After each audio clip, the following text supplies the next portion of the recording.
All right. Thanks for listening, and check out our website and social media by going to gunownersradio.com. And thank you to Discount Gun Mart for letting us set up shop in their shop. Don't forget to check out DGM, Discount Gun Mart, in San Diego on Morena, and of course in Santee out by Gillespie Field off the 67.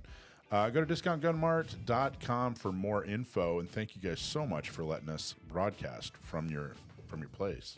Now it's once again, it's time to put dough back and donate. We want you to be more involved in helping to fund a Second Amendment related organization.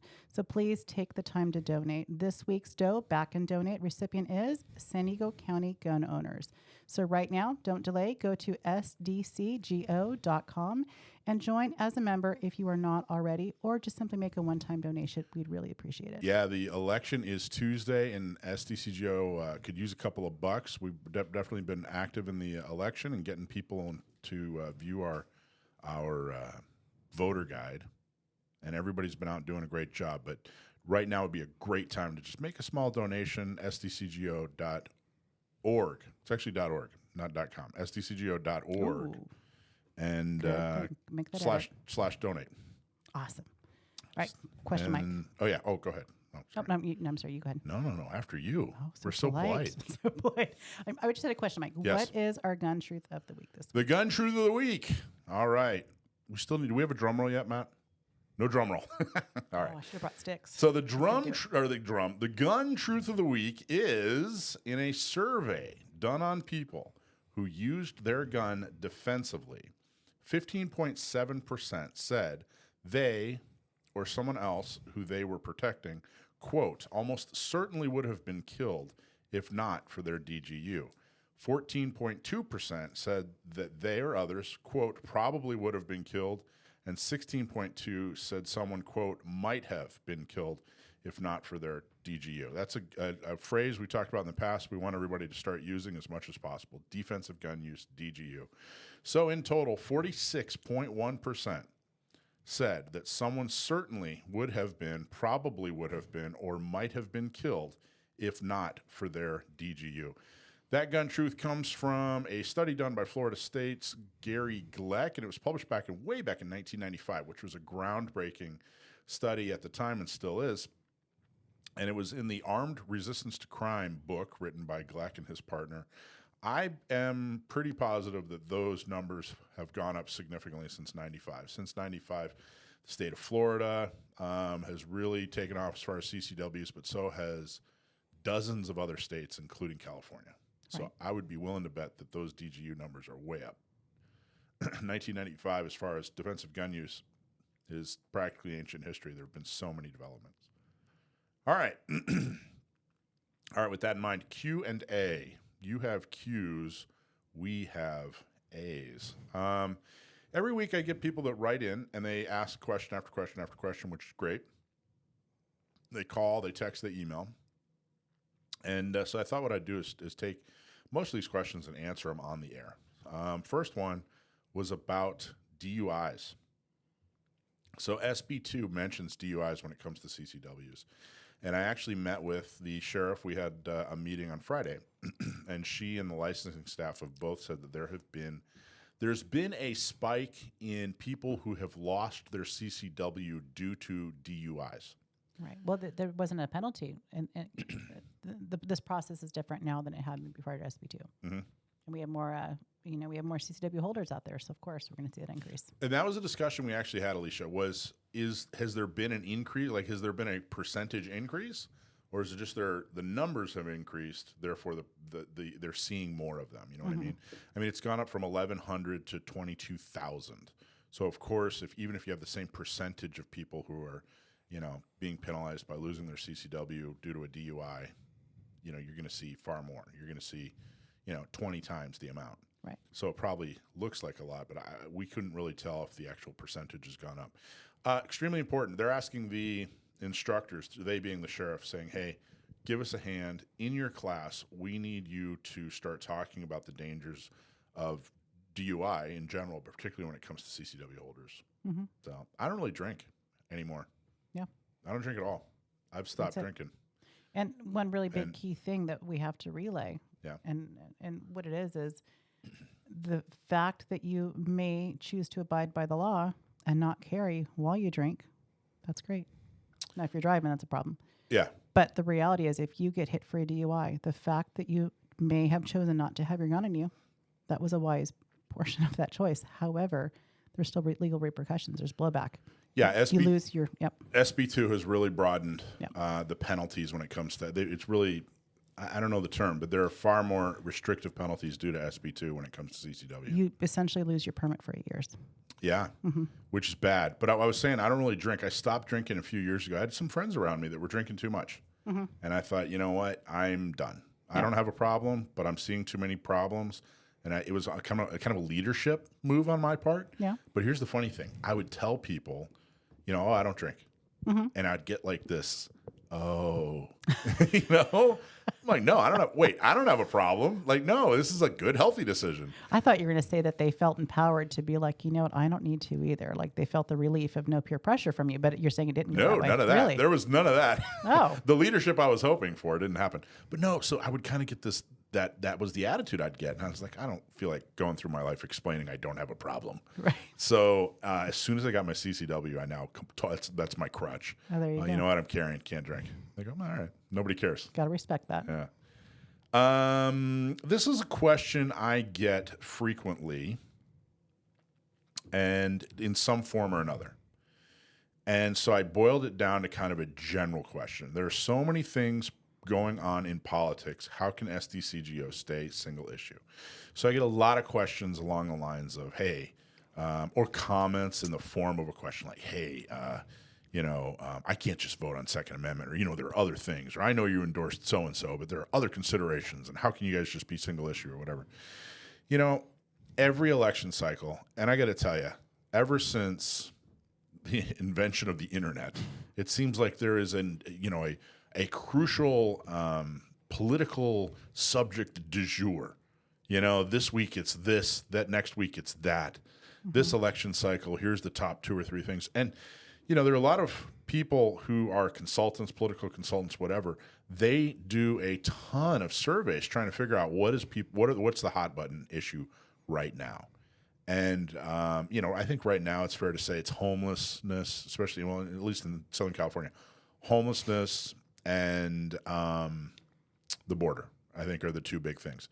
10 years ago, that wasn't the case. 10 years from now, probably won't be the case. Next election cycle might not be the case. Next week might not be the case. And you see like these, these issues, like during the sheriff's race, everybody was talking about, they talked about CCWs a lot, and I'm very proud of that. That's good that it was front and center. But then everybody's secondary thing was deaths in jails. And then the day of the election, no one ever talked about that again. No one cared. You know what I mean? Yep. So where I'm going with this is, somebody has to be the rock when it comes to the Second Amendment. We can't just like move over. I described it as watching 7-year-olds play soccer.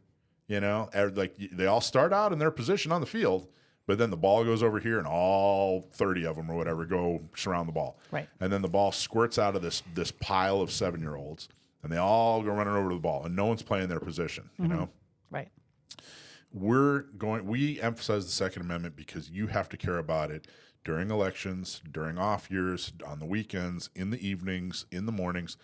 It's without that level of attention to it, everybody's off chasing the political subject du jour, and nothing gets done on Second Amendment. Because of that laser focus by us and, of course, other organizations, I think that when it comes to issues, especially, and this is something Mark Smith said, when we went to Gun Rights Policy Conference, right. Mark Smith pointed out, he said, if you look at all the subjects that the right tends to care about, the only one in the last 25 years where we've moved the ball, Second Amendment. That's it. That's it. Everywhere else, they're losing ground. Yeah. Taxes, immigration, you name it. We're losing ground. Second Amendment, we continue to move forward. So we're going to be that laser focus. We're going to care about it today and tomorrow and next week and next year and next decade, because that's what it takes to be successful on it. And a lot of people use these subjects not to solve a problem, but to promote whatever it is they're attempting to do. So they're running for office, and all of a sudden They care about your taxes or whatever. I've long said that in San Diego, in my experience, there are no LGBT activists. There are Democrats who are activists to get you to vote for Democrats, and they leverage the LGBT issue in order to do that. I firmly believe that. I ran into a lot of LGBT activists, and they're not LGBT activists. They're Democrats trying to get you to vote for the Democratic Party. We're not going to do that. We're not trying to get you to vote for a party. We're not trying to get you to vote for our friends. We're trying to solve a Second Amendment issue. Trying to get you to care about the issue. That's right. And we've done a good job. All right. Put the dough back and donate. Go to stcgo.org or sandiegocountygunowners.com and donate today. That's our put the dough back and donate. We're going to talk about that throughout the show. There's only two tools in politics, people and money. A membership or a donation to San Diego County Gun Owners is both. So please, $10, $100, $500, whatever you can do. Fantastic. There you go. All right. Well, now it's time for our kind of rolling right in. Let's roll into our legal and legislative segment where we're going to talk all about what you need to know that's coming new from the courts. Laws are ever changing. And, and I really appreciate, Mike, that you keep us up to date and you keep us in the loop and you give us what we need to know. So just keep in mind, neither Mike or I, we're not lawyers, Nope. Right? We cannot give legal advice. And but we, all the legal advice should always come from a properly licensed California lawyer. Our sponsor, John Dillon, is a lawyer. If you have anything gun related and you have any questions, you need a lawyer, get a hold of John. His website is DillonLawGP.com, and his phone number is 760-642-7150. Yeah, that was the attempt to... That threw me off a little bit. Spell it Sorry out about phonetically. Yeah, DillonLawGP.com is John Dillon. He's wonderful. So the point of this segment is we want to kick it off and talk. We got a ton of requests to talk more about lawsuits. So I'm going to do my very best to keep you up to date and tell you, here's what you needed to know last week. Lawsuits are important. And they're slowing down because of the time of year, but there's still a lot to learn about. But, to be honest with you, there's not a whole lot you can do other than donate to the organizations that are filing these lawsuits. We're proud of the lawsuits that we're a part of, and we're going to talk more about it, make you educated on the subject. But we highly encourage you to get involved as an activist. So, all right, here we go. So what's going on?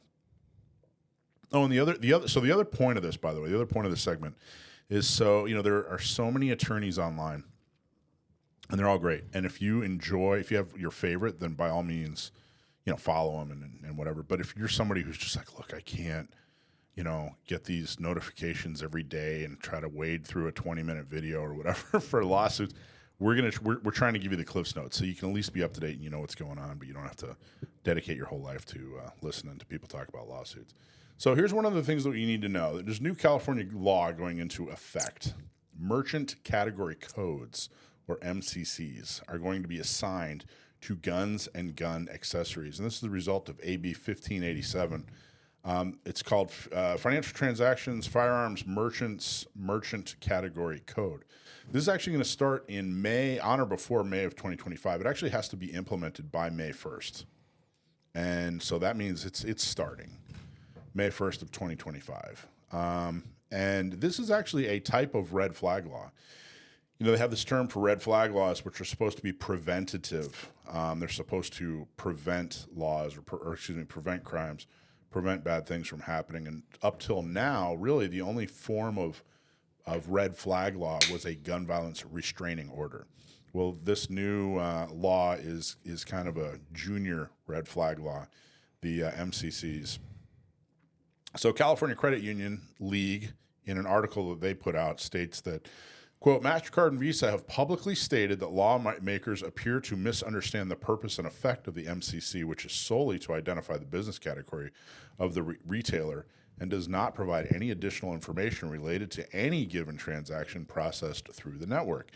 These processors go on to opine that the inconsistency in the various state laws affects the ability for the MCC to be applied uniformly and defeats the purpose of the international standards. So what's going on here is the state of California said, hey, you have all these categories. Somebody uses their credit card to buy airplane tickets, then we know that the travel industry is doing XYZ. Someone buys a car, then we know, hey, the auto industry is doing XYZ. So it's supposed to do research. It's supposed to be done. It wasn't designed to enforce laws. But the state of California hates your gun rights so much, they thought, hey, here's another way for us to pick on gun owners. And to their credit, the credit unions and banks are not happy with it. They do not want to be any more than they already are in the business of enforcing laws, especially when it's something as controversial as your gun rights. So the idea is when you use a credit card and you go into a store and you purchase anything, accessories, firearms, and you use your credit card, then that information is actually going to be fed to the state. And if they see some kind of red flag, now right now a red flag is, something that's very broad to the state of California, but who knows what it's going to be in the future. So these MCCs, you will be tracked. Your gun purchases, your accessories will be tracked when and if you use a credit card. And so be aware. There's no lawsuit yet, but I wanted you to be aware that that is coming up. Rick in the chat has a comment. I'm curious if you have a thought on this. I have a thought, but I'm curious what you think. So he says, in respect with the MCC, I wonder if you could purchase a prepaid credit card, essentially like one of those credit card gift cards, and essentially bypass this. I mean, any thoughts? Yeah, I don't know if those prepaid credit cards can be linked back to you. I think it's been a long time since I've gotten one, but I thought there was some type of process you had to do when you acquired it before you used it, as far as like a registration. But I could be wrong. That might be. By the way, after we're done with the legal section, we're going to be talking to Michael from Cargo, which he's our new sponsor. We've been talking a lot about Cargo. Michael Berkhamshaw. I hope I got that. Did I get that right? You got it right. I got it right. Okay. I'm always nervous when pronouncing someone's first name. Even if it's easy. Like if you were Michael Smith, I'd still be like, Smith? Did I say that right? So anyway, Michael, we're going to interview you, and maybe you can shed some light when we talk on the MCCs and talk a little bit about it. I don't know right now if buying a prepaid credit card would be linked to you or not. I would assume. I'm sure they would have thought of that. I mean, if you buy it with a credit card. Right. It'll eventually lead back to you, and cash might be your best option. I don't know how this is going to go. I certainly don't want to scare people, but be informed though. Be informed. This is, don't be shocked when this thing gets abused. That's really why we're talking about this. But one thing I really don't like is this whole I'm going to hide from the whole world and no one's going to. They know. If you've ever, you know what I mean? If you ever ordered a pizza, if you've purchased a gun. Or have an Amazon account, they know so much about you. You know what's crazy? I'll tell you the story, and then we'll finish up with the legal section, and then we'll get to Michael. But I was talking to a friend of a friend, and we were sitting there. We were actually at a diner at a counter, and I was talking to a friend of a friend. She and I were sitting next to each other, and she said that her 17-year-old daughter just bought a piece of jewelry. And it's like this gold sleeve that goes over your tooth, and it makes your tooth look gold, or it's got jewels in it, or whatever. You know what I'm talking about? You know what I'm talking about, Mike? Mike, you ever seen anything like that? I think I've seen the golden teeth, but didn't know they were jackets for them. I didn't know that either. I thought it was just like someone got their tooth replaced, right. But apparently I don't know if this is new or whatever. And she even knew the name. She was telling me there's like a term for this. And that her 17-year-old daughter bought one, and she's all proud of it, and she loves yellow gold, and she's really into yellow gold. And the next day, my Facebook ads, Tiffany got into my algorithm, and Tiffany, the jewelry company, had one of these sleeves that they were advertising. The next day, I've never done a Google search for this. I'd never even heard of it until, the night prior when this woman was telling me that her daughter has fake gold teeth. Anyway, So my point is, your privacy is it's tough love here, but your privacy is a thing of the past. Unless you're truly disconnected from the internet and cash only, and you live in a hut on a mountain somewhere, So I think the better option is to prepare for it and use it responsibly. Okay, let's talk about one more lawsuit, and then we're going to get to Michael. So this is Wilson versus Hawaii. It's being considered by the Supreme Court right now. So the Supreme Court is actually considering taking Wilson versus Hawaii. Wilson was actually hiking and was stopped by law enforcement. He was carrying without a permit. That's the background for the lawsuit. The question is, Wilson thinks that Bruin gives him the right to carry without a permit. And he was openly carrying. He was carrying, not concealed, but open carrying on a hike in Hawaii without any kind of permit. Was he a resident of Hawaii or was he visiting? Yeah, nope, resident of Hawaii. Now it's been going back and forth, and it has, the most recent decision is that that Bruin doesn't cover this. The Supreme Court still has it listed as a possible case that they might hear. So what's it mean for you? Well, will we get open carry across the entire nation is really kind of what the question is. Did the Bruin decision say, hey, you have the right to open carry throughout the 50 states? I am not an attorney. I'm not an expert on this, but I wanted to bring up one thing from the Bruin decision. It was Kavanaugh's. Justice Kavanaugh wrote in his decision, which was affirming the Bruin decision, quote, going forward, therefore, the 43 states that employ objective shall issue licensing regimes for carrying handguns for self-defense may continue to do so.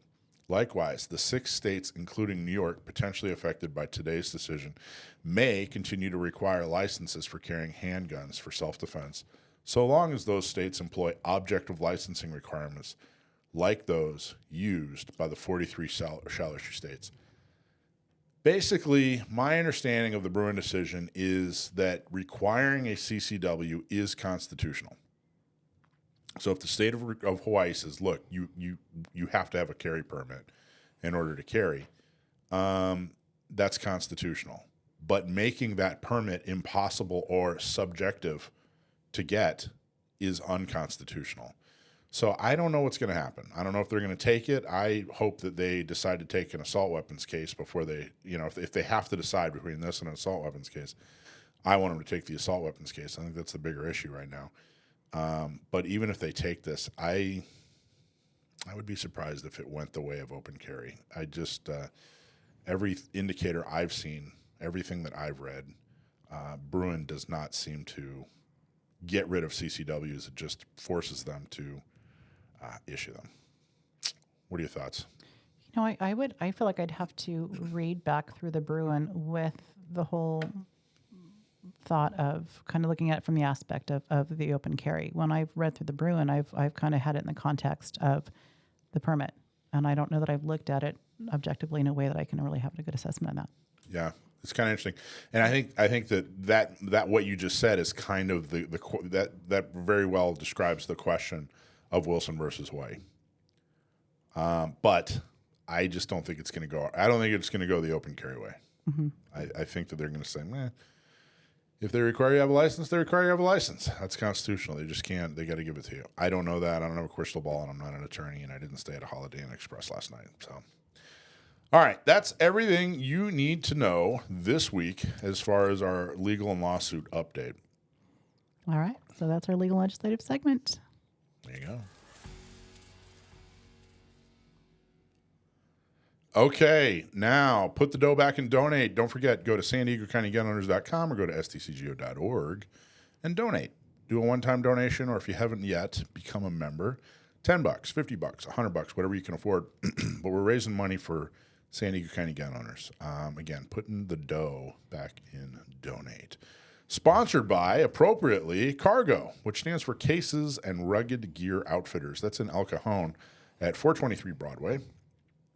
It's actually where the old El Cajon Gun Exchange. El Cajon Gun Exchange is located, 423 Broadway.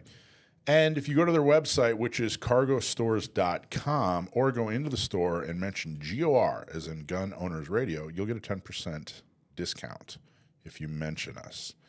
So we found Cargo. I honestly, you guys might have found us. I think You guys reached out and said, I think we did some time ago, and eventually we connected. Yep. yeah. And the first time I went to your shop, I was so impressed.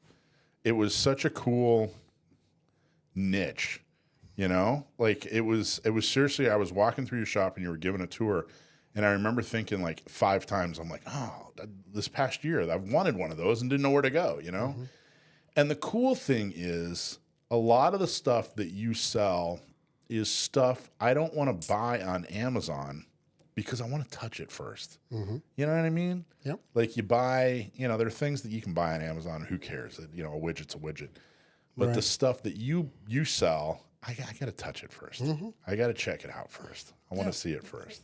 Absolutely. So how do you describe your what do you sell? How do you describe your store? Well, I think the name itself, right, tells it all in so many ways, right? It's cases is our mainstay, so we do hard-sided cases. We carry, I think we have access to over 1,800 shapes and sizes of different, cases and major brands, and mostly U.S. made. We got a Canadian brand, and aside of that, that's what we stick with. We look for the quality.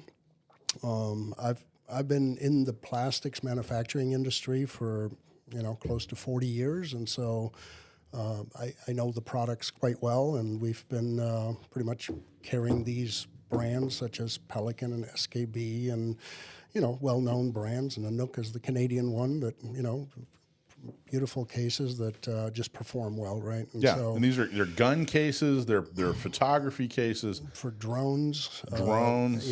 Anything that's worth protecting, whether it's for the value or whether it's the hassle factor of replacing it, first aid kits, important documents, go bags. I mean, there's just so many uses for that, clearly. And go ahead. No, you. I was going to say I have 2 carry guns. The 2 guns that I carry on my CCW. I don't think I have a third. I think I just have the 2. It's a Glock 19 and a Glock 30. And I didn't have. I think I lost it or something. But I was looking to take my gun on travel, and ATF or not ATF, but TSA is a little. They're a little funny about that. But you can do it. You have to have a hard-sided case. So anyway, I'm looking for a case, and you had the perfect size here. But then you surprised me today and did something super nice. Would you Vanna White that for us? Absolutely. So check that out. So he has the ability. So it's got the logos on it. He has the ability to what do you call that? What do you on the foam? How do you? Well, we cut and engrave it. Engrave it. Okay. So we custom make for just about anything, right?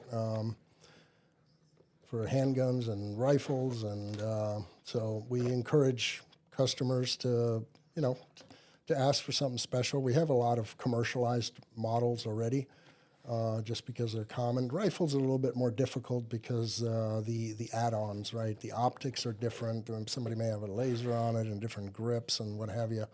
But generally speaking, with the handguns, you may have a light on it as well. Yeah. But I'm so thankful. That is so cool, man. Michael, I can't even tell you how much, but I was definitely looking for a way to transport them, not just on planes, but to and from the, shooting socials or wherever I need to go. Sure. So this was perfect. So now my Glocks have a home. Yeah.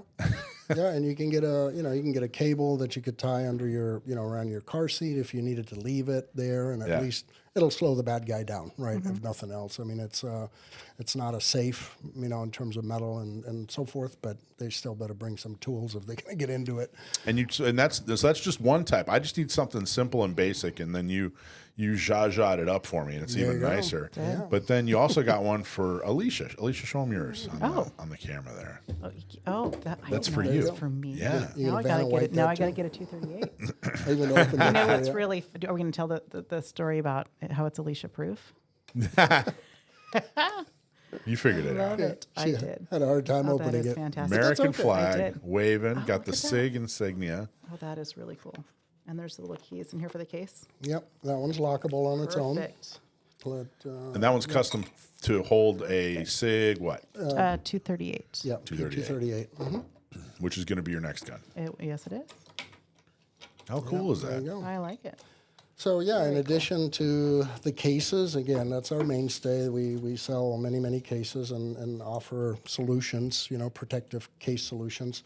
But for the retail store, the rest of it, I mean, I guess some people have accused us of being a prepper store or, preparedness in general, right? And Nothing wrong with disaster that. preparedness. No, right? I mean, better safe than sorry, right? I mean, our motto is pretty much that, right? It's better have it and not need it than need it and not have it, right? And so, and I got into preparedness. Gosh, I mean, I'm way before preparedness was cool. So I'm dating myself to Y2K was probably my wake up call that, supply chains may get disrupted, and what are you going to do, right? And so it just seems wise. It's what people have done through the ages to store up for the winter, and so that's pretty much the idea there. And so having been into that after we launched the company back in 2001, and it was mostly just commercial sales for, we did large off-the-shelf orders. We did lots of customizing, and I'm talking pallet loads of cases, right? Wow. And so eventually in 2008, we had an opportunity to get into the retail business and thought, well, just a store full of cases would be rather boring, and said, well, what else do I know about? And so I've become relatively well-versed in areas of water filtration and, just all kinds of preparedness items, and having sought out the better quality, gear. That's how we kind of started. You sold Alicia. What did you sell Alicia?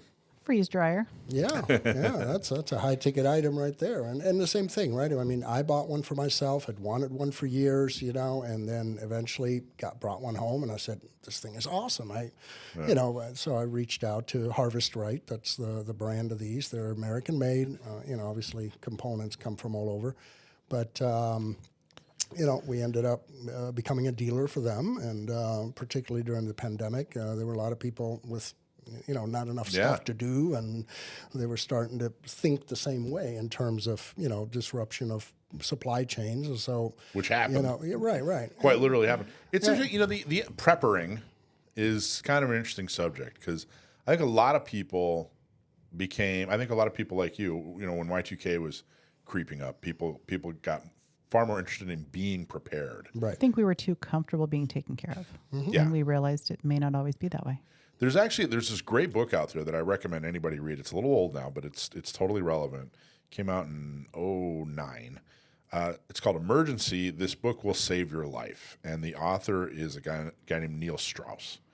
And he took a extremely deep dive into prepper lifestyle, I guess is maybe the best way of putting it. But he was actually an author. He was writing for Rolling Stone magazine in '99 when 2000 was coming up. And they were going to do a story on Y2K. So he made a bunch of connections, and that was his putting his big toe in the deep end of the prepper pool, And he ended up, nothing ended up happening. He didn't write the article. Of course, Y2K, none of the horror stories happened. But then remember, right after that was Hurricane Katrina. Mm-hmm. And a lot of the folks that he'd reached out to and met that were preppers got a hold of him and said, see, this is what we're talking about. Exactly. And so he took this deep dive into being a prepper. It's interesting. If you live in the Midwest, if you live anywhere where there's snow, it's just called being a human being. Oh, absolutely. Right. You can't live in some of these environments. If you live somewhere where there are hurricanes, it's just completely and totally normal. Right, You're not a prepper. You're just a homeowner. Right. You got to be able to live in your house for a week. Yeah. And yet they'll still go empty the stores as soon as they hear there's a storm coming, or they're going to get snowed in, no matter where they're at, because so many people are still not prepared enough to not worry about it and ride it out, right? And it's a mindset that once you become that way and you start thinking ahead, but again, it's not really a new concept. I mean, through hundreds of years, people would store up grain and have ways to survive through tough times, right? And That's all that was about. Yeah, I mean, it's just kind of being a responsible adult. Yeah, exactly. Right. And to not be a burden on society or a community and actually be in a position to help others when the time comes, right? And so you're not the one that's, at issue and has to go turn themselves into some, FEMA camp to be fed, and it's like, no, I mean, you need to be able to, to hunker down and ride it out. But and I don't want to pigeonhole your store. It's not just a prepper store. No, absolutely. Some of the things that over the past year, I was like, gosh, where do I buy this? I don't want to buy it off of Amazon. Dry bags. Right. I was going to the beach, just to take a while. I just got obsessed with sunsets and going to the beach or whatever. Right. I missed swimming, at the beach. Like when I was a kid, growing up in Florida and Hawaii, I was constantly in the water. Right. So I thought, well, now I'm an adult. Now I have keys and a wallet and a cell phone and whatever. Right, what do I do? Yep. And I was looking for one of these dry bags with mostly people use them for like kayaking and stuff, right? Oh, sure. But any kind of boating situation is valid, right? I mean, anything that you can expose it to, getting wet. And that's kind of the point, right? Most things are not ruggedized to that degree. They've become extremely expensive at that level. But even then, right? I mean, even if it's your phone and you put it in a dry bag that you leave a little bit of air in it, guess what? It's going to float. Yeah. I mean, it's not, at least you can get it back, So TSA locks, that was another thing. I was looking for TSA locks. And you carry them there. It's like these little important things that you don't really think about. And I'm like, I'm so happy that I found. Yeah, we have we have Faraday bags for cell phones. What's a Faraday bag? So that's I know what it is, but tell folks what it is. I mean, generally speaking, it was just something to keep. If you had concerns about an EMP, for example, that should help protect it. But generally, it's for privacy. You put it in this bag, and at least if you turn off a lot of systems in your phone, you're not tracked. And so a lot of people get it for that, and that's definitely something that people come to look for, and we get questions about it. We're looking for additional products. People want them for their laptops as well. So there's a lot of opportunities with those. But again, it's just like you said, the dry bags. That's a big item there that we sell, and we have many sizes, several brands that we've vetted to work well, and they better do what the manufacturer says it does and then some. So we're very careful with our brands, especially with a dry bag. Absolutely, I got to tell you, there's nothing worse than a faulty dry bag. I mean, the whole point is you're putting something in there that you don't want to get wet. Yep. And then some, Chinese manufacturer rip-off, knockoff, whatever. Exactly. Next thing you know, this thing's a sieve and not a balloon. Yeah, right. And then there's other things, we carry Gerber knives, for example, and we know because many of theirs, we're very passionate about American-made products in general. So we do have the vast majority of what we carry is U.S. made, and we find that many customers are willing to pay a little more if that's what it takes. Some items we just are not made here, and so we still have them available because there's a need for them, But there's additional knives and other gear like that. We have a full range of pepper sprays and that's the other one of that pepper spray. Yeah, pepper spray's kind of hard to find. Yeah, not a lot of people carry it.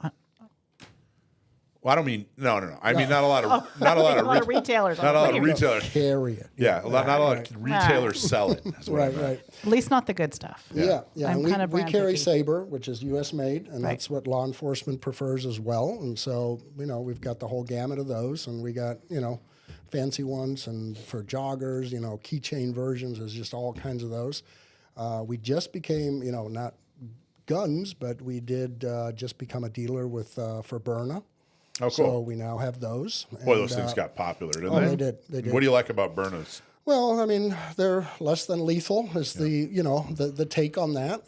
Pretty much anybody can buy it. There's not a whole lot of restriction on that end of it. And, I mean, even Byrna advertises, people that might have gotten in trouble with the law and they're prevented from having a firearm. Yeah. You still want to defend your family. So there's an option. Byrna does, it'll slow down a bad guy. And, again, it's meant to not, be lethal by design, and yet, I think it's pretty impactful.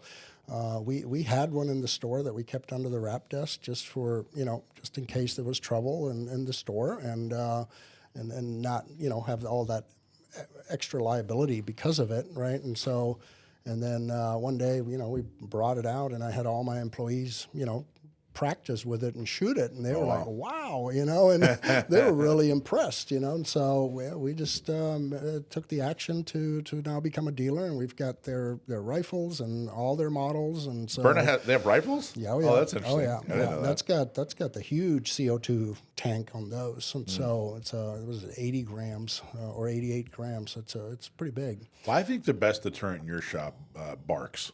Oh yeah, there's that, right?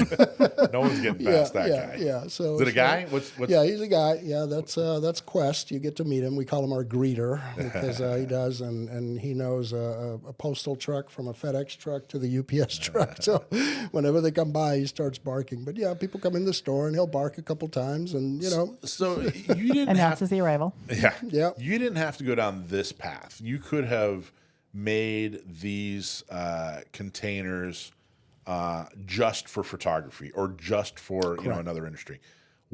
Talk to us about the Second Amendment. It seems to be something that's very important to you. Firearms seems something that are more than just an interest. Talk about why is the Second Amendment important to you and Cargo? Well, I mean, I think we're we believe in our rights and just. These are our God-given rights to be able to defend ourselves, and there's no better tool than that. So that's basically what that boils down to. Now, along the way, like you said, we could have just made photography cases. We have a whole brand called Microraptor that we make drone cases for, and we had been for years. That we also offer, but it's all under the same umbrella. And but firearms is just a given that you need some, what do they say? Politicians and rust are the biggest dangers to guns. Well, there you go. That's a rust preventative right there, right?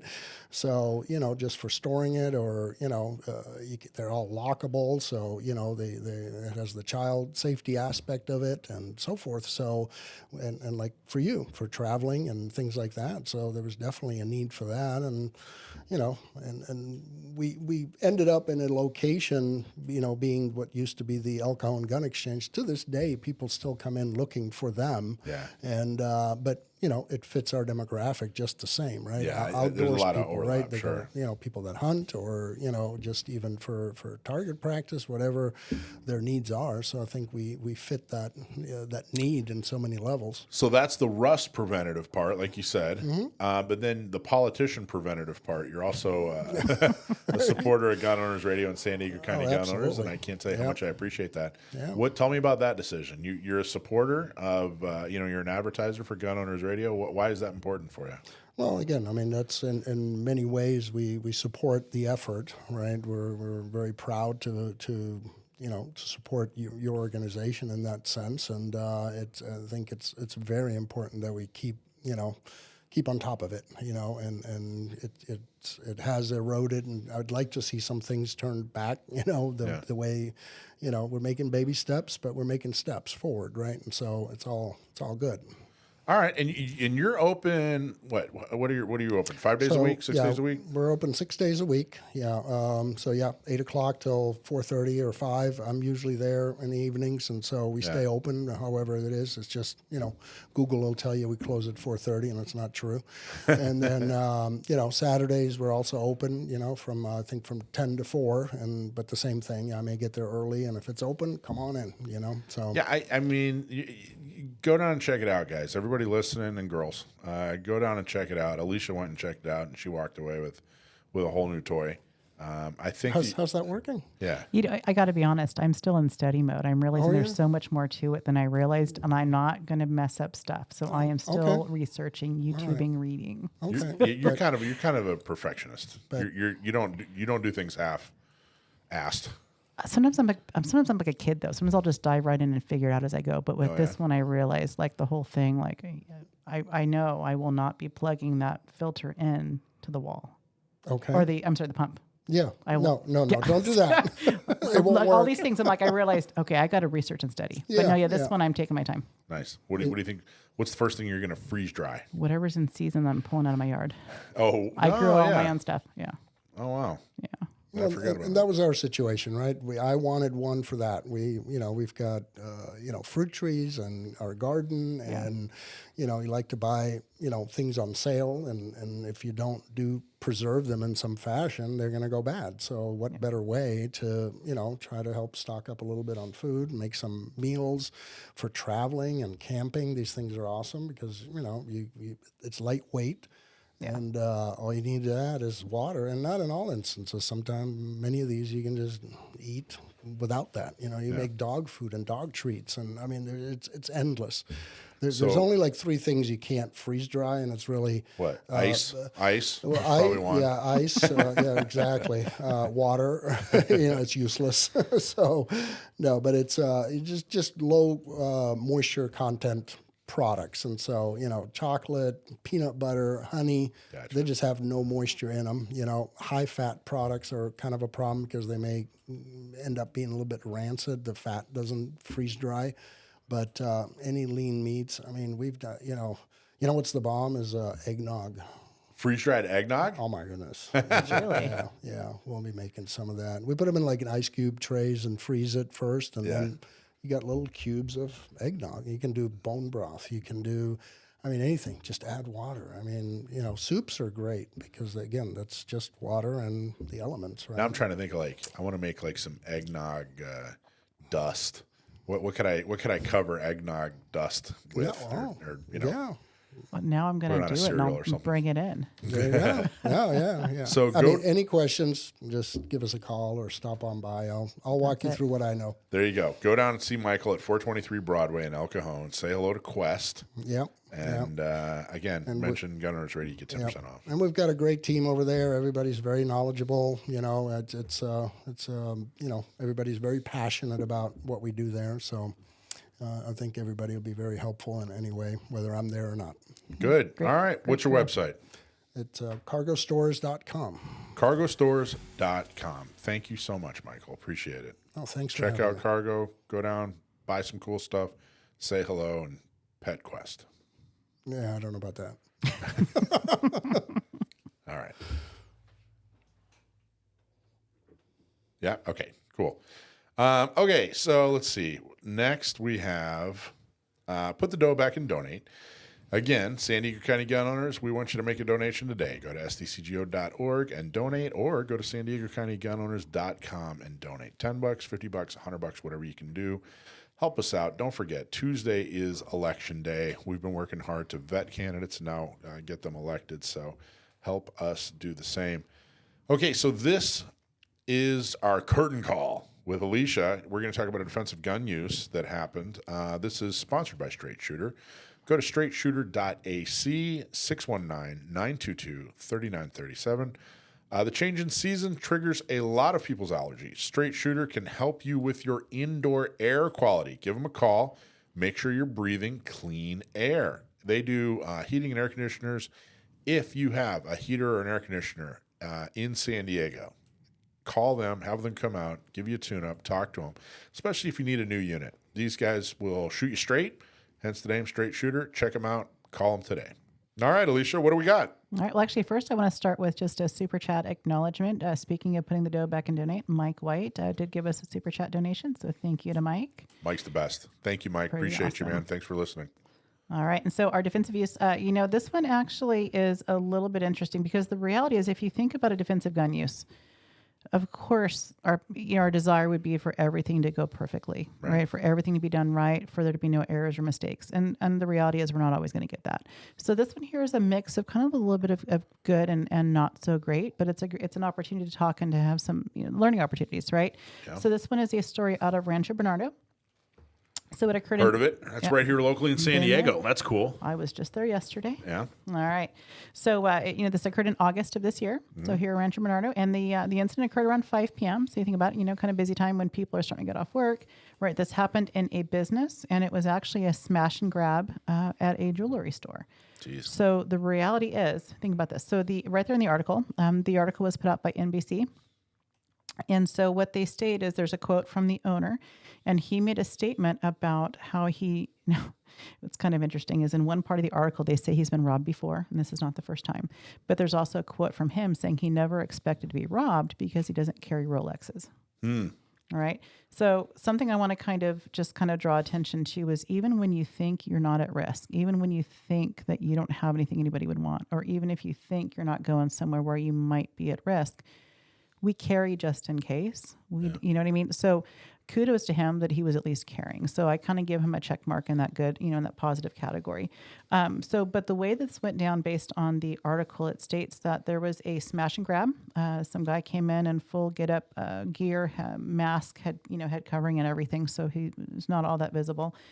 And it was a smash and grab, and he had a hammer. So if we think about our tools, in the eyes of the law, a hammer is a deadly force tool. No question. Right, no doubt. There's no ifs, ands, what regardless of how you intend to use it. So this guy came in like sweatshirt, hood on, mask, yep, and into a jewelry store with a hammer. Okay, right. Jeez. So that right there, and according to the article, he went right in and he just started smashing, smash, and just kind of try to gather whatever he could grab and kind of pull into his person and kind of carry and went on to the next. And the shop owner's wife was somewhere in the vicinity.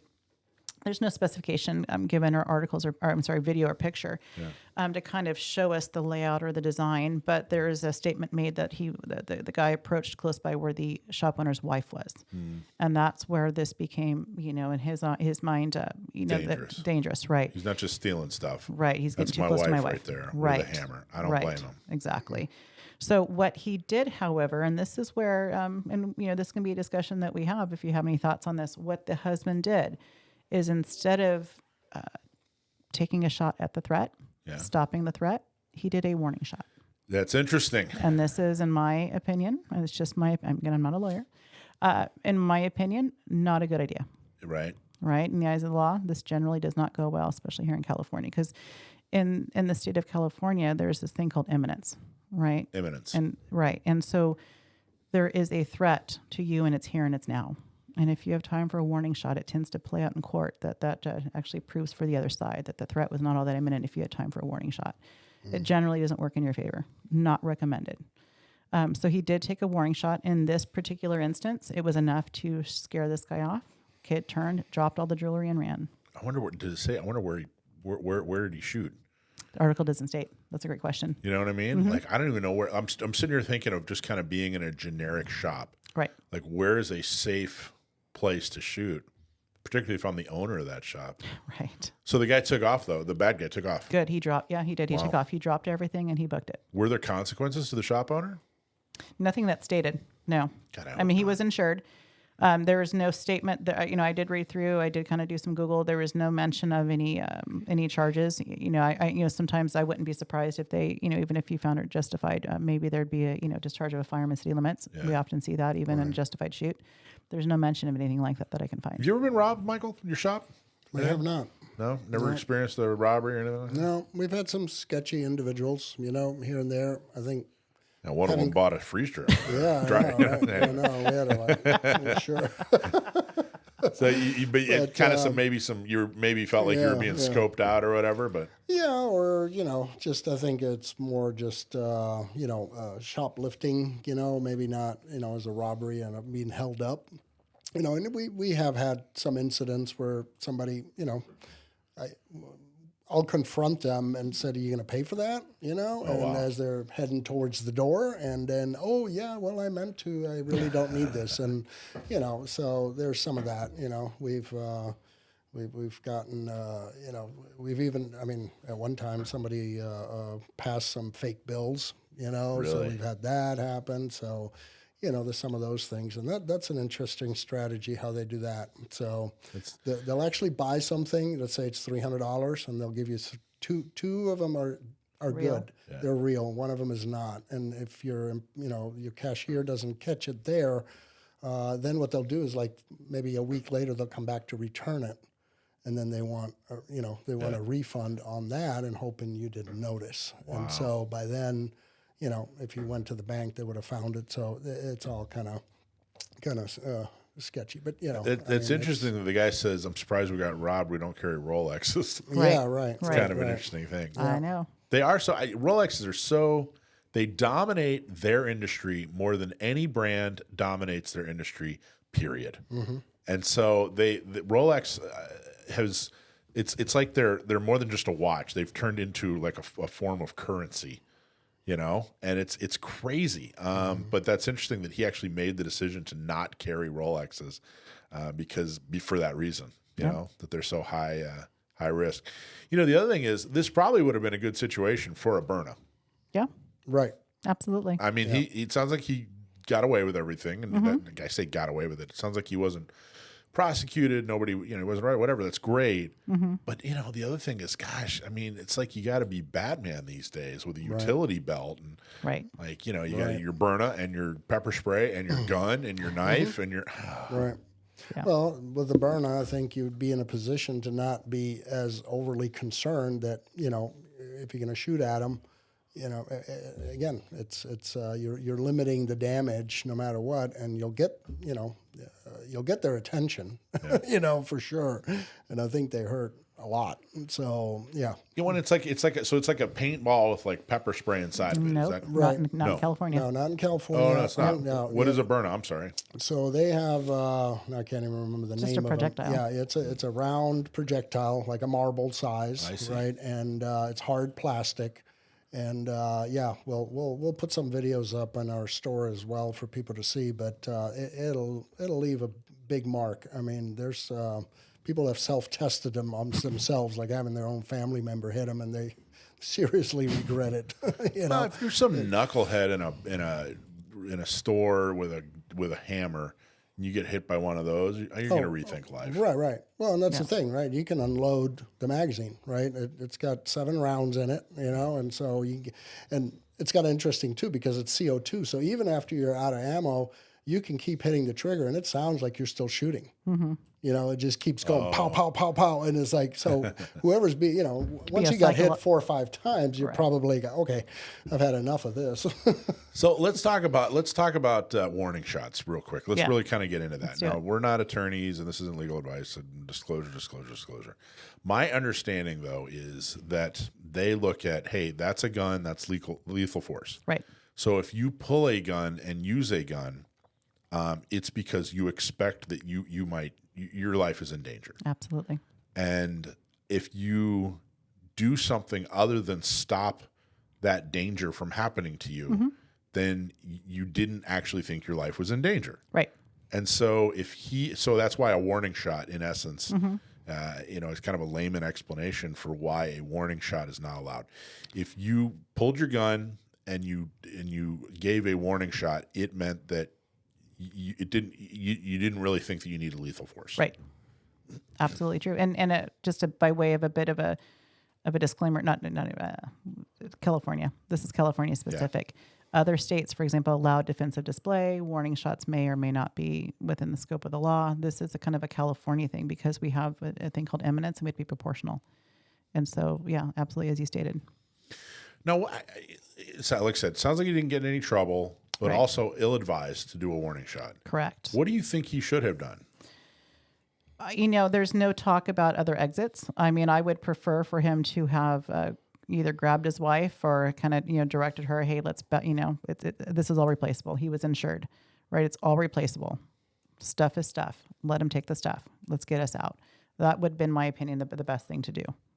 Yeah. I wonder how far away he was when he did that. I mean, even like just saying, hey, stop, have a gun might have been a better option, like get away from her. I have a gun, or whatever. I mean, without having to do the warning shot, right?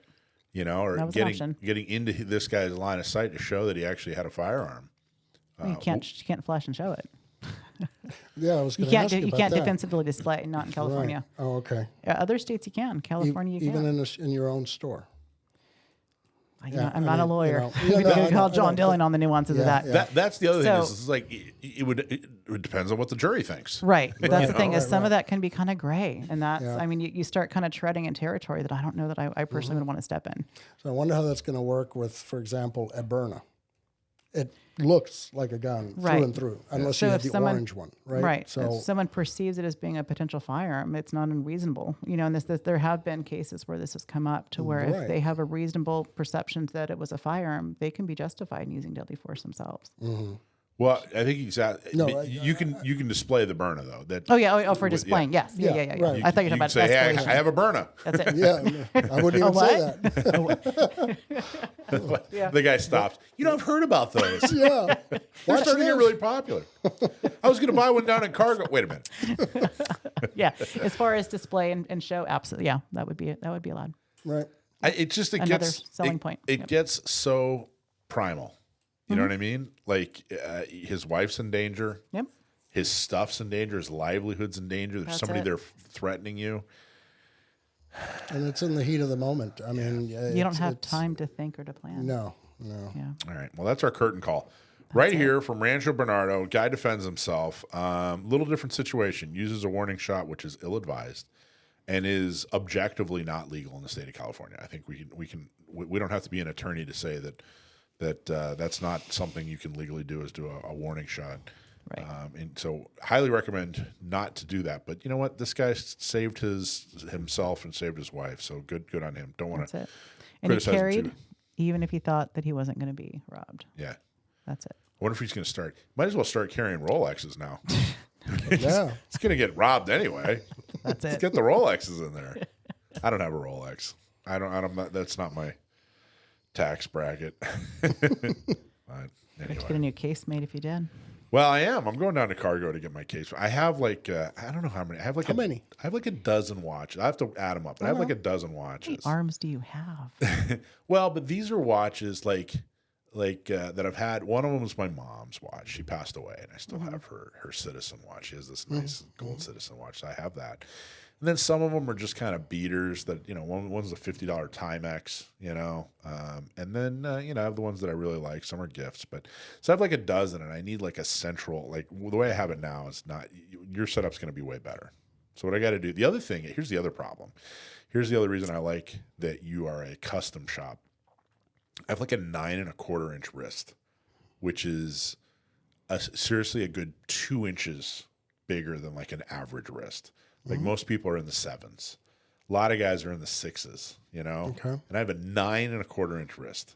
So the little thinger that you wrap the watch around, the little, Yeah. wheel, yeah. yeah, it's got it. Most of the ones, if you buy it off the shelf, for me, doesn't fit. Okay. So I'm gonna get you to custom make one that it actually fits that 9.25 inch. Yeah, absolutely. Wrist. Yeah. I had to get like these. collections. Collections is a big demand for some of these cases, right? I mean, Yeah. even baseball cards, even right? Just again, moisture and just the elements, and so yeah, knives, folding knives. People, I mean, have incredible collect. I never even knew that until we started getting demand for that, right? Oh, And so, yeah, so collectors definitely they recognize the value of some of these products in that sense because if nothing else too, you've got it all together in one place. So if it's you got to grab and go for whatever reason, then that's the valuable stuff.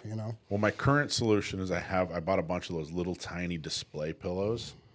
Okay. And but I got like the bigger ones. Yeah. It's so inefficient. It takes up so much space. Like I could fit all my watches in this one container. Okay. If not for these stupid little Gotcha. pillows. These little Yep. they're like little pillows for like for like a cat or whatever. Little cat pillows. They're actually for displaying jewelry. That's what they're supposed to be used for. But they come in like 3 different sizes, and I had to get the big ones because of my stupid big wrists. Okay. So anyway, Well, bring them on down. I am Get it figured out. I think it's a project that is a post-election project for me. Okay. I am going to come down, and we're going to get that done. So, all right, that's your curtain call. Thank you, everybody. Let's see. Thank you, Alicia, for analyzing that. Okay, next deployment. We need to tell you where we need you this week. And what's coming up? Let's see. First, red, white, and badass brew coffee. Go to rwbbcoffee.com. So rwbbcoffee.com. Red, white, and badass brew. Use code GOR to get 15% off. I just got a phone call this week. Someone wanted to know how they could buy red Red, White, and Badass Brew Coffee because they really like the whiskey business. And so I gave her the website and the GOR to get 15% off and said, that's where you got to go. She's stoked. So check them out. Buy all your coffee from them. Are you a coffee guy, Mike? Totally. Yeah? It's my spirit animal. Do you carry this in your store yet? No, I don't. Have you tried it? Should have to check it out. Yeah. Yeah, there are some storefronts that some shops will sell it, gun shops and things. Yeah, it's out there. It's good. It's great stuff. I don't even like coffee. Well, try it first but I before you love- carry it. Yeah, definitely. Oh, yeah. Try That's a it. given. My family loves it, and I love the smell of it being brewed. It has a distinct smell. I love it. Yeah, he does a good job. And then, of course, put the dough back and donate. SDCGO.org. Go make a donation right now. SDCGO.org. Support San Diego County gun owners and all the great work that they do. Okay, so here's what you got. Here's what we have going on. Here's what we need you to come do. Here's where we need you to be. Let's see. Intro to Communications class. Are you a ham guy, Michael? You ever tried a ham radio? Do you do that at all? I have some. Yeah. And in fact, we just brought in a whole shipment of radios. Oh, you sell them? We do now. Nice. Yeah, we got a variety of different antennas and chargers and extra batteries. I attended the last class that that Oh, you did guys you? held. Good Yeah. job. Oh, good. Well, we got two more. Talk about. Give us. Give your quick impression of the class. It was like drinking out of a fire hose. There was so much to it, right? I had some very basic knowledge, and it was, it was well worth it. But man, it just made me realize how much more I need to learn. So Yeah. I didn't have a ham license before, but I realized I should pursue that just to get more proficient with it. And that was part of my interest is I wanted to be able to carry them because it's a preparedness thing, right? So how do you communicate if the grid is down and just with family and friends? And, I've got a friend that lives probably about, 30 miles away from me and he's gotten into it too. So we're trying to figure out how to make that work, through repeaters and, how do we actually can communicate, especially in an emergency, right? I mean, if the power goes down and just everything is in the dark, this is still one way that we can get around, cell towers being down and whatever, internet's Good. down. So how do you do that? And the class helped you with that. Oh, yeah. Well, they actually added extended it by like an hour and a half. So there's even more info because he said there was just so much to cover. Yeah, there was. And we went over, in the time that we had there already. And I think that's why he realized we needed more time. And here soon I'll probably want to do it again. Because you know how it is. You go and take some class and you can only take in so much. And then you start researching. Now you know a little bit more. And now you do it again. And it's like, okay, now it all makes sense. Well, I missed all that. Good news for you. Intro to Communications class. We have 2 more coming up. 2 scheduled before the end of 2024, which we only have a couple of months left in 2024. I don't know how that happened. Can't believe we're just a couple of months away from 2025. And James Bond hasn't been to the moon yet. I was promised flying cars and James Bond on the moon, and neither one have happened, and it's almost 2025. Okay, learn how to stay connected during emergencies. $360. Sign up today at gunownersradio.com to take the class. Lunch is included, and students go home with a Baofeng UV5R programmed with local repeaters. It's November 23rd and December 7th. Easy to remember. November 23rd, December 7th. Both of those are happening at what's it called? American Shooters out in El Cajon. So go to gunownersradio.com. Sign up for both of those or one of them today as soon as you can. They definitely will sell out. I was surprised at how much interest we got. I keep saying that, but they said, hey, we're going to do this ham class. And I thought, all right, see how that goes. Boom. It sold out. And I still get people emailing saying, hey, when are you going to have another one? Hey, did I miss it? Is it too late? So people are interested in ham. I like ham. So do I. Mastering Self-Defense Week, March 6, 7, 8, and 9. So that's coming up this March. You can train with Massad Ayoob. If you don't know who Massad Ayoob is, he is like the guy. I really, truly have said this before. I can't think of his equal when it comes to someone as far as being an expert in gun training. Everybody looks up to this guy. Everyone's taken a page out of his book. Everyone wants to train with him. And he's not a spring chicken, so I think this is probably going to be your last opportunity in San Diego to train with Massad Ayoob. So be able to tell folks that, hey, you get to train with Massad Ayoob, the absolute best. March 6th, 7th, 8th, and 9th. Tickets go on sale November 20th. Save the date now, and put a reminder to sign up for the classes on the 20th. So November 20th. Sign up for Mastering Self-Defense Week. So I guess he's going to come out and he's going to do class. There's like 2 days of classroom and 2 days of range. Live fire. Yeah. Yep. So you going? I plan to. Yeah. Yeah. It's 4 days. 4 days. Yeah. It's a Thursday through Sunday. Where at? Ooh, that's I don't- location's not. decided? It's Yeah, not. I don't think that the range has been decided. It's decided. It's just not being put out there yet. Okay. All right. Yeah. The classroom's Sorry I nice. asked. Yeah, it's a nice big class. The classroom's going to be like 100 people. Yeah. It's huge.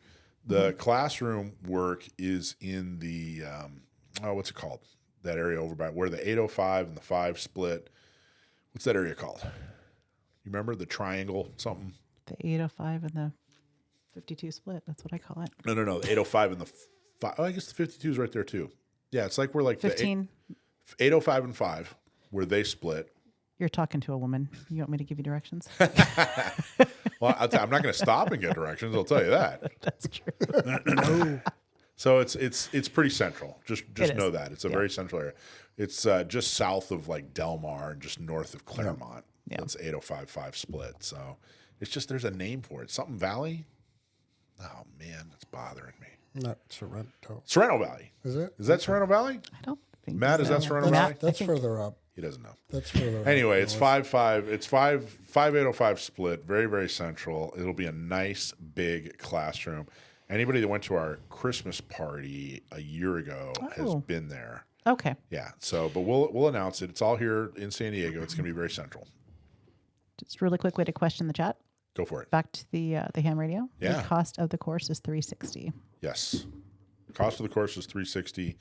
An additional hour and a half, and don't forget, you're going to walk away with a Baofeng UV5R, which is one better than the Baofeng UV4R. That's my understanding. The 5R Easily. really, yeah. At least. The 5R, holy cow! If you're walking around with a 4R still, talk about a nerd. You want the Baofeng UV5R. That's where it's at. And as far as cost, in case anyone's curious, there's no price being put out there just yet for working with Massad. So that'll be to be announced. Yeah, there is no cost, but I got to tell you, that thing's going to sell out. We're going to do our very best to keep it reasonable because we want as many people to train with him as they can. I think most people's best option is at least go to that classroom section. Right. You know, the live fire is going to be much more limited, but at least go to the classroom. So, yeah. All right. Is the big guy on the? Did he call in? Yeah. All right. Good. Okay. So, all right. It's time for everybody's favorite segment. First, put the dough back and donate. Go to San Diego County Gunowners.com or stcgo.org. Make a donation today. $10, $20. $50, whatever you can do. If you are not a member, then become a member. Otherwise, do a one-time donation and please help us put the dough back in. Donate. Big thanks to Seal One, seal1.com. Check them out. They're the sponsor of Stump My Nephew, everyone's favorite segment. Seal One makes gun ownership easier and smell better. Seal One, for all your cleaning and lubricating needs, check out Seal One. Go to your favorite shop, and if they do not have it, ask them why. Tell them that, hey, you need them to carry it. Otherwise, go to seal1.com. Buy the products. Clean your guns today. Have you ever used Seal One, Michael? I have not, and I just learned about it from the show. Yeah. And, You can check it out. So I'm going to check it out, and I may just bring them in to our store. Oh, cool. I mean, we already carry some cleaning supplies and Yeah. things of that nature, patches and whatever, and ammo boxes. So there's definitely a place for that for us. And, if it's a good product, I'd love to carry it. Okay, cool. We'll introduce you to Dwight. Dwight runs the joint. Yeah. He's a wonderful, wonderful guy. So, Sam, you there? Oh, is he there? Sam the Gunman, my nephew. Can you hear me? I can hear you. How you doing, man? I'm good. How are you guys? Okay, good. Sorry, a couple of technical. I think I'm gonna read you the question due to the technical. We're still working your segment out, Sam. So I can see you, I can hear you, and I'm gonna go ahead and read the question if you're ready. Are you ready? Sure, let's have it. Great. All right. Matt from Imperial Beach asks, the CZ-27 is a Czechoslovakian semi-automatic pistol chambered in 7.65 millimeter Browning /32 ACP. It was used in World War II by Czechoslovakia and then eventually Germany after they invaded. But CZ-27 wasn't its name originally in 1924 when it was invented. What was its original name that it went by leading up to and during World War II? What was its original name? The CZ-27. Yeah. Oh, that's a tough one. Tell us about give us a little breakdown. What do you know about the CZ-27? Ooh, very little. Apart from what you just said, I know basically nothing about the CZ-27. Like, I can picture it in my head. I know what they look like. Yeah. But I know barely anything about the guns. What do you know about Czechoslovakia? No, I'm just kidding. Well, Okay. Czechoslovakia, it's not one country anymore, but it had a long history of arms production. They made some really fantastically well-built Mausers in the 20s and 30s. I think it's the VZ-24 is the Czech Mauser, the primary variant. The what? The VZ-24 Mauser. All right. Now, what was the original name of the CZ-27? Well, see, you said it came out in 1924, so my guess, based on what I know about Czech small arms nomenclature from that time period anyway, is that it was VZ-24, but they changed it because of the rifle. Is that correct? I love it when he doesn't know the answer and he talks his way into knowing the answer. And he gets it right. Exactly right. Pistole VZ-24 or just VZ-24. And then after they got when Czechoslovakia was under new ownership for a few years, or after they got rid of their new owners and kicked them out, thanks to the Americans, they changed it to the CZ-27. I don't really know why it's called the CZ-27, though. You have any insight on that? Yeah, the VZ designation for older Czech primarily military arms, is just an abbreviation of Vizor, which I'm sure I butchered the pronunciation, but in Czech that just means version, so they use that instead of model. Basically, every country that has had significant domestic arms production has had some kind of naming system like that. CZ stands for Česká zbrojovka, which is the name of the factory that would have been producing the guns. Interesting. We don't know why it went from 24 to 27? I guess it's just based on an improved pattern. Yeah, I don't know either. When you have a gun that has CZ and then a 2-digit model number, this might not be a universal rule, but at least in my experience, what I've seen is that if it's CZ number, then that refers to the year it was designed or the year the design was approved. So like the CZ-75 originates from 1975. And so following that, then the CZ-27, I'm guessing, was based on whatever specific iteration or modification of the VZ-24 that they were producing in 1927. That's just conjecture on my part, though. And anything that's CZ and more than 2 numbers is like they just came up with a model number. Gotcha. All right. Well, there you go. There's a CZ, 527. It wasn't made in the year 1900 and 527. Well, there you go. Congratulations. You got it right. Awesome job. We even got the cheering soundtrack there all dialed up and ready to go for you. So fantastic job. Great job. Thank you, Matt from Imperial Beach. You're going to get a hat or a T-shirt. Let us know what size, and we'll send it out to you. And thank you, Sam. Awesome job, bud. Anything coming up? I did want to just mention briefly my most recent blog post that went up. I anticipate there will be two types of reactions to it. There will be probably maybe a single digit percentage of the people who read it will go, yeah, okay, so what? And then I'm guessing the majority of people who read it will go, what the heck is this thing? Are you referencing the My polymag? most recent blog post sorry, what did you say? No, I'm sorry. Go ahead. I didn't mean to cut you off. I got excited. My most recent blog post that went up this past Monday is on the Magpul eMag. Yeah. Now, I'm sure everyone here knows what a Magpul PMag is. Tell them anyway. Magpul Tell people that don't know. A PMag is just Magpul's brand name for their polymer magazines. It's made of basically nylon. They make them for the AR platform. They make them for AICS. They make them for Glocks. They make them for AKs, all sorts of stuff. But the eMag I have right here, and this is 30 rounds because I live in the Commonwealth of Virginia. Way to rub it in. Sorry. Best of luck to you guys on that, by the way. We're working on it.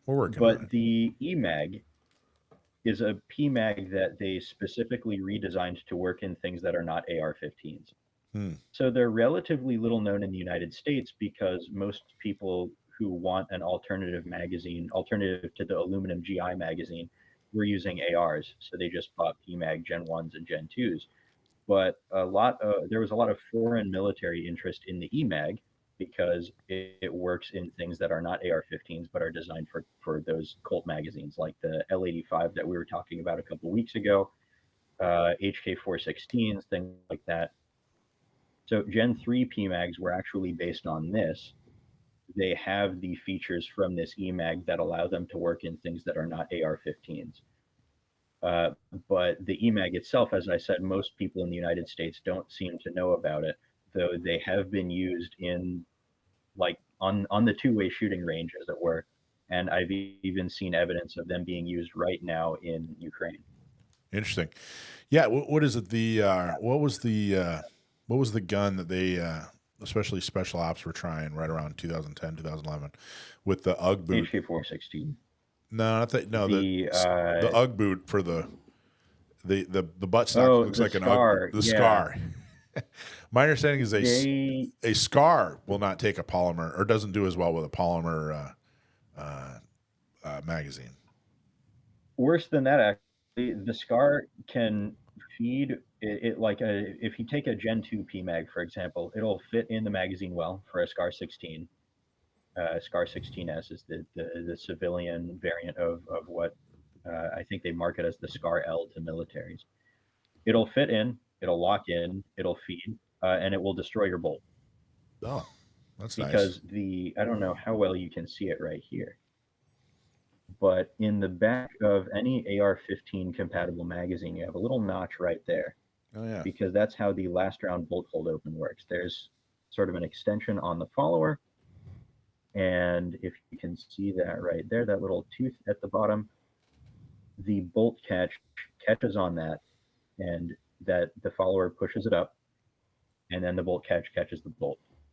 On older generation PMags, the Gen 1 and the Gen 2, that little cutout on the back is the wrong shape. It's slightly too small, so it'll push the bolt catch on an FN SCAR too high, and that will drag on the bolt carrier group, and it'll wreck your bolt irrevocably. Jeez. Which is not good for a rifle that costs multiple thousands of dollars. Seems like such a simple. Seems like such a simple. I wonder why that. Seems like such a simple thing. I wonder why they. How they successfully screw that up, but that fixes it though, huh? So why would people go? Why would people? You said that 1% are going to go, what the heck is this? Why would people read that article and go, what the heck is this? As I said, most people in the United States, most shooters in the U.S. who know about PMags probably don't know about eMags, because, as I said, they weren't very popular in the United States because there wasn't much reason for them to be, but they were highly desired by the British Army, and they were looked at by a few other militaries, I, as far as I'm aware. But okay, so they just won't. the only one I know for sure that adopted them was the British. They won't know about it. It's not that they're not going to disagree with you. They're just gonna be like, I've never even heard of this. Okay, I gotcha. Oh no, yeah. To the best of my knowledge, everything in that blog post is true. All right, bud. All right, my friend. Are you? By the way, are you a ham radio guy? Have you ever dealt with ham radio? Ever play with that at all? I have not. I'm not licensed, but I've looked at it a little bit. I have one of the old license manuals on my shelf next to me. I've thought about getting my license, but I've just never gotten around to it. You seem like you'd be a ham guy. You're a gun guy. You're a pilot. You're smarter than me. Seems like all those things. Those three things indicate somebody that would be a ham radio operator. I don't know about that. I'm not really great with math, so the electrical engineering part of the license test I might have some difficulty with. All I know is if you do, then I have no hope. And that's about it. If you have a difficult time passing that test, then I have absolutely no hope. So, what about? Are you allowed to, be into ham since you're kosher, or no? Oh, huh. All right, my friend. Awesome job. Way to get the question right. I seriously, absolutely love it when you talk your way into an answer that you don't even know that you know. So that was entertaining. Thank you so much. And we'll talk to you next week. We'll take a look at your blog tomorrow. Well, hey, thanks for having me on. As always, thank you everyone for listening, and have a good night. You bet, bud. Talk to you soon. All right, that is Stump My Nephew. Now we're going to talk about, I've got a couple of stories to talk about. The first one is there's a political story, and then I want to talk about a gun story that has to do with DGU statistics. Did you guys hear this whole kerfuffle? And the only reason I bring it up is it's political, but I kept hearing it's a guy who I kind of run into at the gym every now and then brought it up to me. And I thought, gosh, I can't believe this story has legs. So there was a Trump rally last week, and they had a comedian on who does like insult comedy. It's kind of his thing. Mm-hmm. And one of his jokes was along the lines of, he was kind of joking about environmentalism. And he said, there's this island of garbage floating around the ocean. I don't know if you heard about that. And he goes, I think they call it Puerto Rico. Right? That's total like 1960s, roast humor, Don Rickles, esque. You know what I mean? And people latched onto that and flipped out. Did you guys hear about this story? Oh yeah. What do you think where do you think it's popular? Why do you think it had any legs? I think they're grasping at straws for no other reason than that, right? I mean, to begin with, but I don't know. And also taken out of context, I think, because there is a garbage problem there. Yeah. There's a whole nother story around that I don't think that got, made known. But, and I don't even know enough about those details, but I'm just thinking it's just anything that they can use, to disparage, and I think that's all it's about. Well, I think you're probably, Alicia, did you hear? Did you hear the story at all? Did you guys hear it as much as I did? I live under a rock. No. So, well, that's the thing. I don't even watch I don't listen to the news. I don't watch the news. But when I got guys at the gym who I hardly know coming up saying, "Hey, man, what's your opinion of?" I'm like, really? Like, right. But did you hear about the story at all, Alicia? No, I didn't. Well, same here. I heard about it like after the fact. It wasn't even on my radar at all. And then, in passing, and then, I probably picked up some videos here and there, shorts, where they just showing how everybody was imploding over that. And I was like, what is this? Which makes you go look right now. Yeah. Now you want to know more. Now you got to know more. Now it's going to pop up on my phone, Mike, because you're talking about it. Absolutely. I know I've seen this guy, Tony. I forget his last name, but he has this live show that he does. He has a lot of clips on the internet from his live show called Kill Tony, and he kind of features new comedians. It looks like he goes around the country, features new comedians, and has some old school guys. But it's all locker room kind of, like I said, roast humor. Kind of reminds me of like being 15 and on the JV football team. You know what I mean? Like that kind of, but I got to tell you, some of it's hilarious. Some of it's really hilarious. I was surprised that Tony, this guy, is pro-Trump. He was at a Trump rally. He was, one of the speakers. And I didn't know. I've never heard him talk about politics. The whole point of of his show is to roast people. But what's interesting about this to me, and I really only started thinking about it because people were asking me about it, which that in and of itself was interesting. But this is, and you touched on it perfectly, Michael. This is a tactic. This isn't an actual political story or a political view. This is consultants sitting there going, okay, how can we create a narrative? I'm going to sit here and I'm going to analyze and scrutinize everything that they say. I'm going to find a piece of information or a clip or something. And I'm going to create a narrative around it. And I and that's what they did, right? They said, oh, well, gee, Trump's a racist or whatever. He hates all Hispanics. For the last 20 or 30 years, it's been a big deal to say, hey, look, these cultures are very different. Puerto Ricans and Mexicans and, you name it. They're very, very different. Mm-hmm. But then this happens, and all of a sudden, they're applying it to every Hispanic that's ever lived, which is asinine and hypocritical. But I wish we could do more, and maybe that's one of the things I'd like to do more of on the radio show here is show people like, look, guys, this isn't politics. This is more akin to entertainment. This is more akin to showmanship than it is politics, because I think once you kind of identify it, like, look, a professional took this quote and they assigned it to, a bunch of people to promote so that they could get kind of the low information voter to be emotional about something. Once you can identify it, it shows like, oh yeah, this is what's happening. I see. This isn't an actual political issue. Like what policy are we even talking about? What does Trump have a Puerto Rican policy that we don't know about? No. Of course not. It serves the element of distraction as well, right? It's like, look over here, and which always makes me wonder, what are they really up to?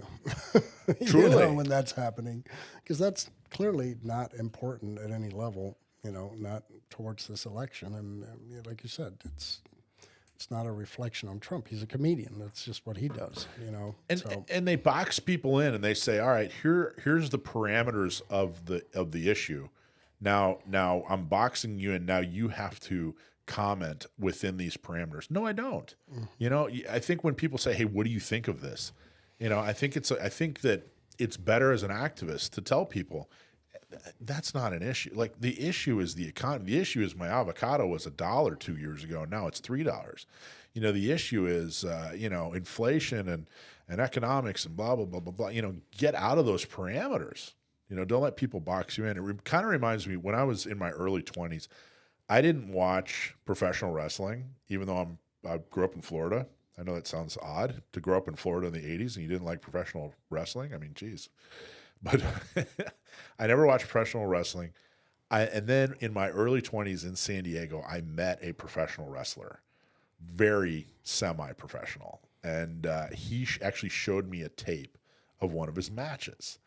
And I'm watching it, and then he would kind of start walking me through it like, okay, you see right there? He just said to me, hey, my back hurts. Don't do this so hard. And so we said, all right, here's what we're going to do. So he walked me through how they actually communicate in this dance that they do. Mm-hmm. And all of a sudden, professional wrestling, was a totally different thing. It was a performance. Yeah. And I think if helping to identify these moments in politics to realize this is a performance will, I think, help people tremendously. Like, hey guys, you don't have to be boxed in and comment on this performance. Be better, lift yourself up. Don't weigh in on Puerto Ricans or Puerto Rico or Hispanics or this comedian or whatever.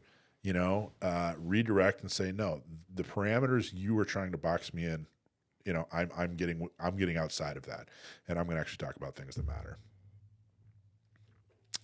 Anyway, That's what I wanted Right. to talk about. Like the cost of your avocados. Right. Yeah. All right. So anyway, I wanted to talk about that. I wasn't sure if anybody else had a similar experience. Like I said, I've said many times on the show, I don't watch news anymore. So when something does make it to me, it's particularly interesting because how the heck did it get to me? Okay. I want to talk about an article, Defensive Gun Use Statistics, America's Life-Saving Gun Incidents 2024. This was written by Cassandra McBride, and it was actually originally up on ammo.com. So thank you so much for ammo.com. It was republished at havocjournal.com with the author's permission. The Second Amendment limits the government's power over the people's right to keep and bear arms for the defense of our nation. However, Americans uniquely have the right to defend our lives with the most effective tools available. And you brought that up earlier, Michael. I say that all the time, how guns are objectively, inarguably, the most effective self-defense tool ever created. Mm-hmm. There isn't even a close second. Right. You know, so a widely disputed topic between gun advocates and anti-Second Amendment advocates is the number of defensive gun uses, or DGUs, each year. Fortunately, we have data to better understand the effect armed civilians have on criminality. The following section covers everything we know about defensive gun use in the U.S. Some of the highlights, and this is where I really wanted to go, but I wanted to give you that context. Reports consistently show that there are between 60,000 and 2.5 million defensive gun uses per year. That's an astronomical number. Wow. Can you, 2.5 million? How many do we actually hear about? On this show, one a week. So thanks to us, 52 every single year of the 60,000 to 2.5 million. And we're stuck. The only way we hear about defensive gun uses is if are they reported in the media? Right. You know, I mean, really, the article that we read from Rancho Bernardo was not a DGU story. Right. You know, it was really a story about a shop getting robbed, and they just happened to we found that it was, hey, buried in this. Oh, by the way, the guy used the gun to defend himself. Mm-hmm. There are an average of 1,820,000, 1.8 million defensive gun uses per year compared to 1.1 million reported crimes. So anywhere between 60,000 and 2.5 million, but on average 1.82 million compared to 1.1 million reported crimes, which means that there are more defensive gun uses than there are crimes. Only 2 million civilians regularly carry a firearm per defense. It's interesting. I wonder if that seems like a low number. I wonder if that's an old number. Wonder where they got it from. I don't see a reference. Nope. I'll have to look a little deeper. Mm-hmm. Civilians are, in any case, I think 2 million civilians regularly carrying every day for defense is probably a low number at this point. A conservative number, we'll call it.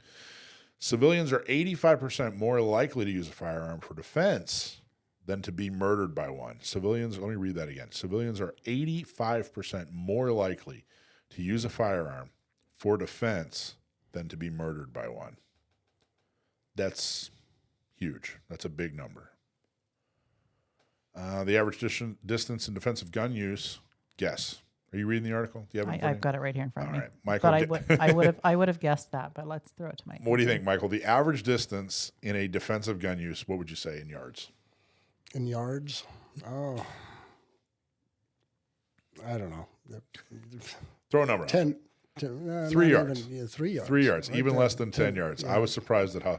Would you have said 3 yards? That's about. I would actually have said 7. I'm sorry, not yards, feet. So 7 feet? yeah, I would have been in that 7 to 9 foot. So yeah, about 3 yards sounds right to me.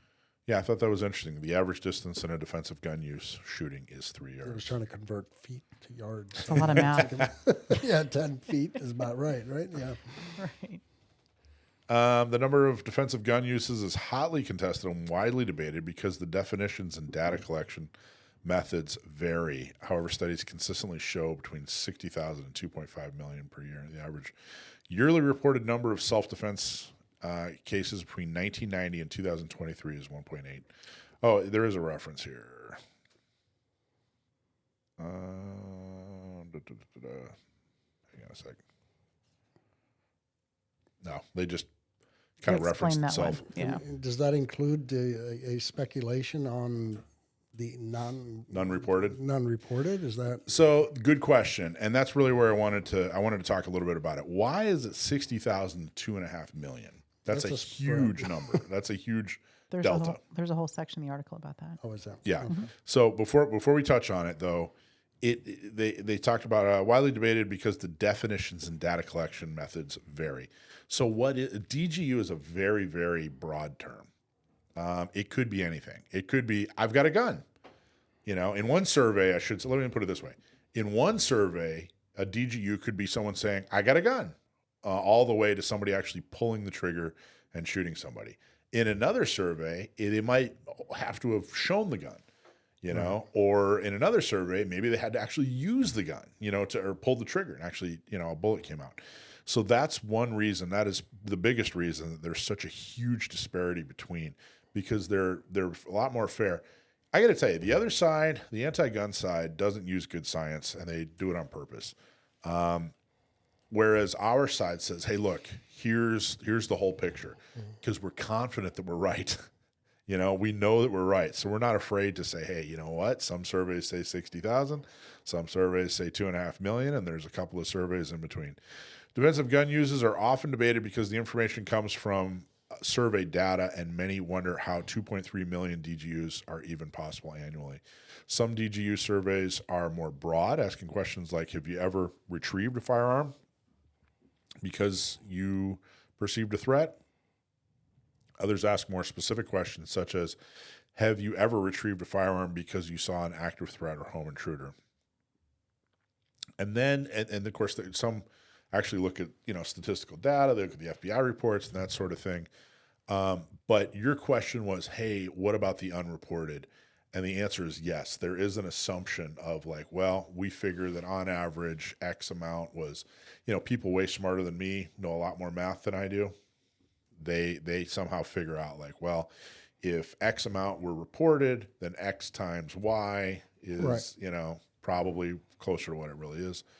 But then if you're trying to ban guns, then you want to take that factor out, right? You want to say, well, Absolutely. look, they say X, and you're saying that they're unreported, but we're not going to use that because we have an agenda. Right. Assuming that even the highest DGU estimates are accurate, 4.3 million uses on one CNN survey, a CNN survey.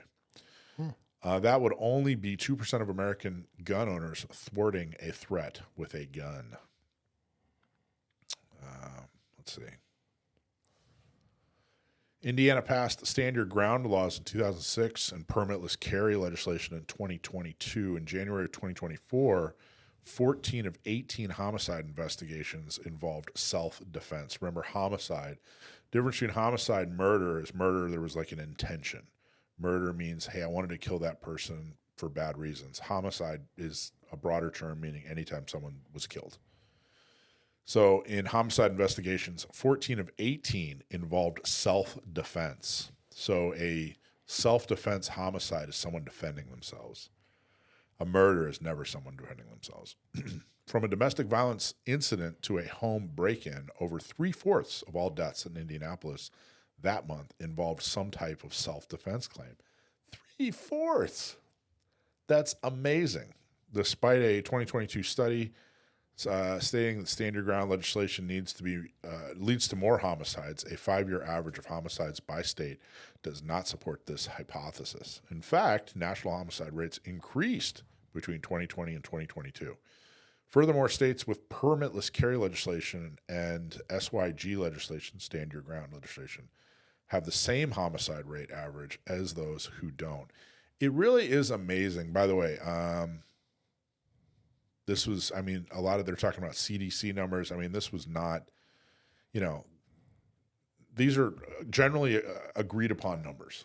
You know what I mean? They're not like, well, this group states this and they've distorted it and whatever. The big advantage we have is that we're right. And when we look at numbers, when we use real numbers, when we stick to real science, we can prove our case. We're right. We don't have to distort and, dement this thing for it to work. So anyway, I thought that was pretty interesting. So, all right. Well, Mike, thanks so much for coming down, man. Thanks for having me. But a bigger thank you for supporting the show. And I hope that folks who like the show are as grateful as I am, and come on down and check out your store and buy something cool. Yeah, I appreciate it. Thank you. You bet. Alicia, what do you got? Anything? Any parting words? Get out there and train. I know we didn't talk about training today, but that's always going to be my word of wisdom. Get out there and train. Get out there and train. And vote. I'll tell you what, if you haven't voted by now, vote. You only have 2 days left. It's closed already tonight, Sunday. So Monday, Tuesday, you got to vote. More important, grab somebody and take them with you. That's right. Yeah. At this point, you're not going to win any arguments. Everybody's mind is already made up. Right. Just going to make sure they get there. So just get them there. Get like-minded people to go, get them in your car, take them there. That's where we're at in the process. So, all right. And again, last chance, or at least the last time I'm going to poke you during the show. Put the dough back and donate. Go to San Diego County Gun Owners. Join or just make a small donation. Help us out. I'll tell you, I think it was an interesting election season, both nationally. This was probably the most interesting presidential race in American history. You think? Yeah. I mean, by far, right? Yeah. You had a president who was running say, hey, you know what? I'm not mentally capable of running. You had a vice president that no one knew about and no one cared for, suddenly becoming this, savior. Yeah. Suddenly everybody, I've been following her career forever. No, no, you haven't. Nobody even knew how to pronounce her name before about 6 weeks ago. It's just fascinating. And then on the other side, you had a president who was almost assassinated, which is crazy to even think about. If just one of those assassination attempts had happened, this would be one of the most fascinating presidential races in U.S. history. But 2 happened, a possible 3rd, and then what happened on the other side with them switching people out. This whole thing has been so bizarre. In a lot of ways, I can't wait for it to be over, but I'm hoping things go our way, because this really does feel like this feels like, more than any other election, a huge crossroads, or potentially a huge crossroads. And then here locally, there's some big things happening. So I really hope things go our way Tuesday. I'm hesitant to say, hey, I just want it all to be over. I don't just want it all to be over. I want things to go our way, because we have the potential here locally, statewide, and nationally, but especially locally and nationally, to make a big difference for gun owners. And that's what we want to try to do. So thank you all so much for listening. Thank you all for being members of San Diego County Gun Owners, Orange County Gun Owners, Inland Empire Gun Owners, and thank you for supporting all 3 of the packs. So again, make a donation, SanDiegoCountyGunOwners.com or STCGO.org. Thank you so much for listening. That's it. Gun Owners Radio. See you next week. See ya.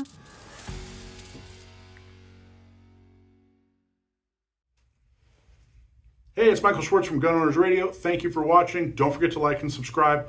Watch us every Sunday from 5 to 7. Go to GunOwnersRadio.com for more information. Check us out on any podcast provider.